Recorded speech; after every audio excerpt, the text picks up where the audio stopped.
con đường hàng cây xanh lá, những góc phố sớm tối đi qua thơm ngát quá. Những con đường thênh thang nắng vàng, tháng năm nơi đây nhớ thương dịu dàng.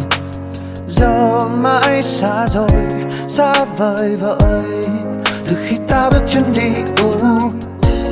Có lắm lúc bão tố phong ba, con đường hàng cây chờ lá, giữa tiếng khóc có tiếng ê a.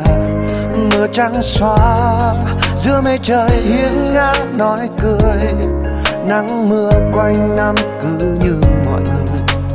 Giờ mãi xa rồi, xa vời vợi từ khi ta bước chân đi.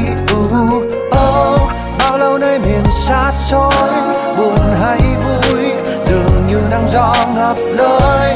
Nơi đây trên đường bao nhiêu ngày tháng gian nan. Mai đây cho ta quay về nơi xưa, về ngây thơ tìm trong ký ức vụn vỡ. Bao nhiêu lâu rồi lang thang mòn lối muôn nơi.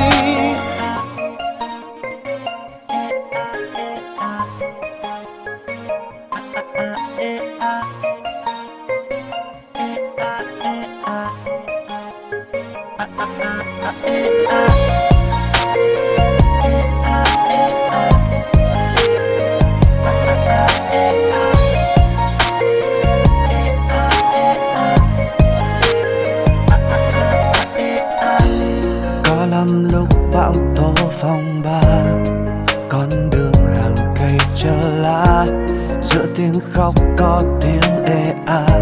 Mưa trắng xóa giữa mây trời hiên ngang nói cười, nắng mưa quanh năm cứ như mọi người.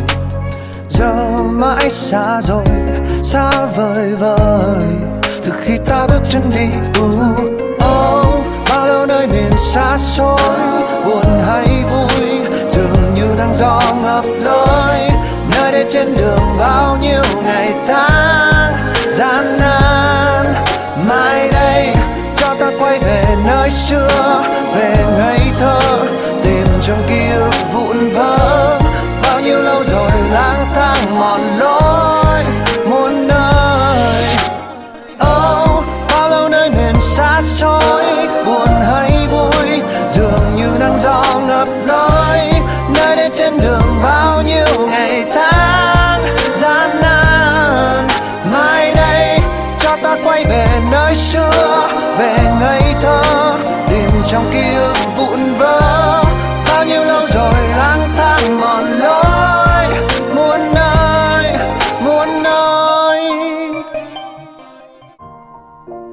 It's been a long day without you, my friend, and I'll tell you all about it when I see you again.